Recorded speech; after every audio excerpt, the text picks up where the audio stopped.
सुषमा अग्रवाल जी का उपन्यास नया रास्ता, एपिसोड 14।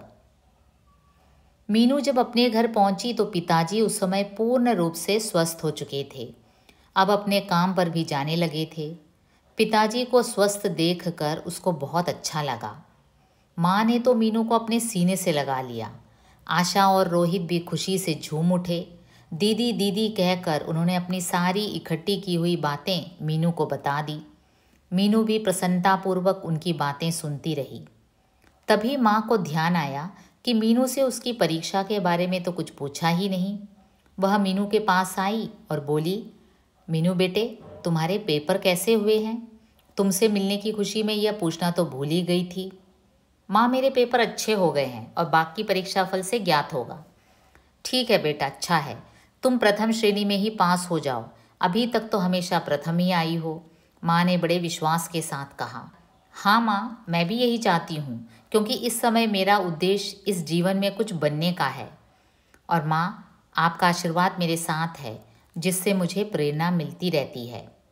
हाँ मीनू, हर माता पिता का आशीर्वाद अपने बच्चों के साथ रहता है, पर बच्चों की अपनी लगन और परिश्रम भी उनके लिए सफलता का मार्ग प्रशस्त करने में सहायक होते हैं। यह कहकर माँ बाहर चली गई। अगले दिन मीनू अपने कमरे में बैठी एक साप्ताहिक पत्रिका पढ़ रही थी कि पिताजी ने कमरे में प्रवेश किया। वह उसके पास आकर पास पड़ी कुर्सी पर बैठ गए। उन्होंने मीनू से कहा, मीनू बेटी, परसों तुम्हारी बुआ जी का पत्र आया है। उन्होंने इसमें एक लड़के के विषय में बताया है। वह दिल्ली में इंजीनियर है, 3,000 रुपये महीने पा रहा है।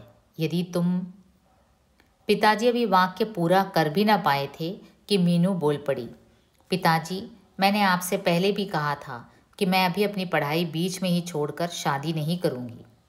बेटी, यह बात तो ठीक है, परंतु लड़का बहुत अच्छा है। ऐसे लड़के रोज़ रोज़ कहाँ मिलते हैं। यदि लड़का बहुत अच्छा है तो आशा के लिए बात चला दीजिए। आशा देखने में भी सुंदर है, पसंद तो आ ही जानी चाहिए। मीनू बेटी, हमारा दिल गवाही नहीं दे रहा है ऐसा करने के लिए, पिताजी कुछ उदास होकर बोले। आप ऐसा क्यों सोचते हैं?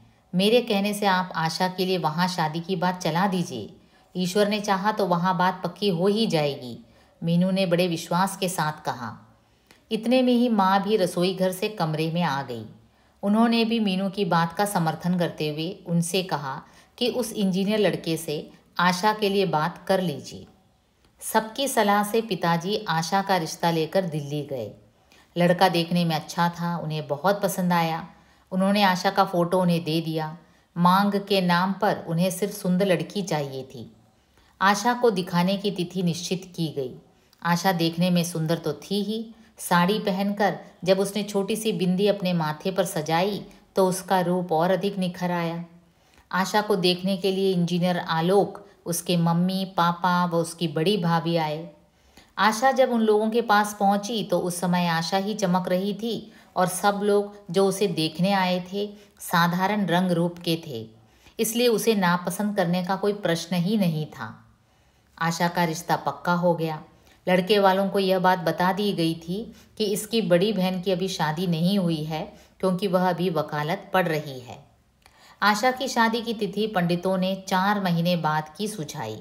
अब घर में सब उसकी ही तैयारियों में लग गए। रविवार का दिन था।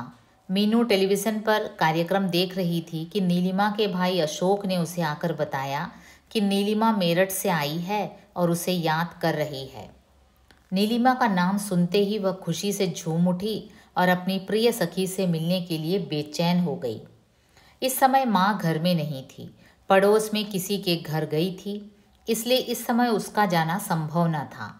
माँ के घर में आते ही उसने उन्हें बताया कि आजकल नीलिमा ससुराल से आई हुई है।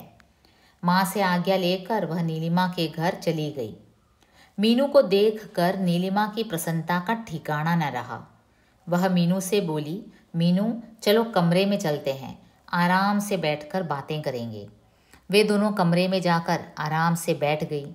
नीलिमा का उतरा हुआ चेहरा देखकर मीनू ने पूछा, नीलिमा क्या बात है भाई, आजकल कुछ कमज़ोर सी नज़र आ रही हो, तबीयत तो ठीक है ना? हाँ वैसे तो ठीक है, परंतु मुझे उल्टियों ने परेशान कर दिया है। ओ अच्छा, यह तो आप खुशखबरी सुनाने जा रही हैं। ये तो बड़ी अच्छी बात है, मीनू ने हंसते हुए कहा। इतने में ही अशोक ने कमरे में प्रवेश किया। वह भी उन दोनों के पास बैठकर बातें करने लगा।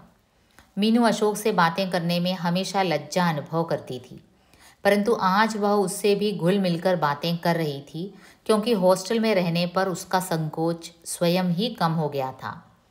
कुछ देर बातें करके अशोक वहाँ से उठकर चला गया। नीलिमा को ज़्यादा देर बैठने पर थकान होने लगी थी। वह पलंग पर जाकर लेट गई। मीनू भी उसी के पास बैठ गई और वे दोनों फिर बातें करने लगीं। तभी नीलिमा ने मीनू से शादी के बारे में पूछ लिया। मीनू, तू शादी नहीं कर रही है अभी? मैंने सुना है आशा का रिश्ता हो गया है। हाँ नीलिमा, आशा का रिश्ता हो गया है। लड़का इंजीनियर है, घर भी अच्छा है।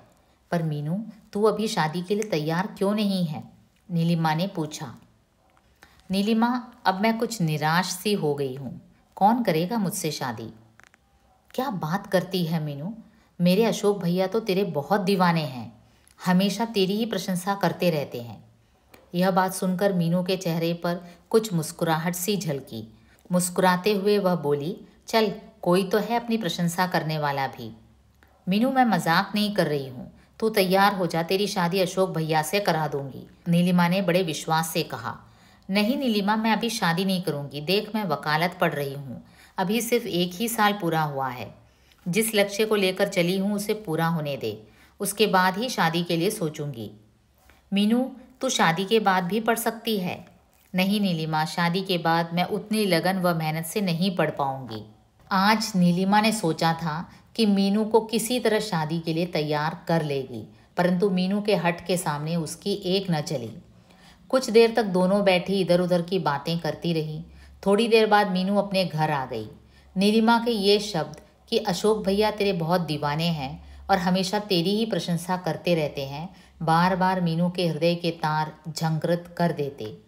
आखिर वह भी तो एक लड़की है और हर लड़की अपनी प्रशंसा सुनकर प्रसन्न होती है।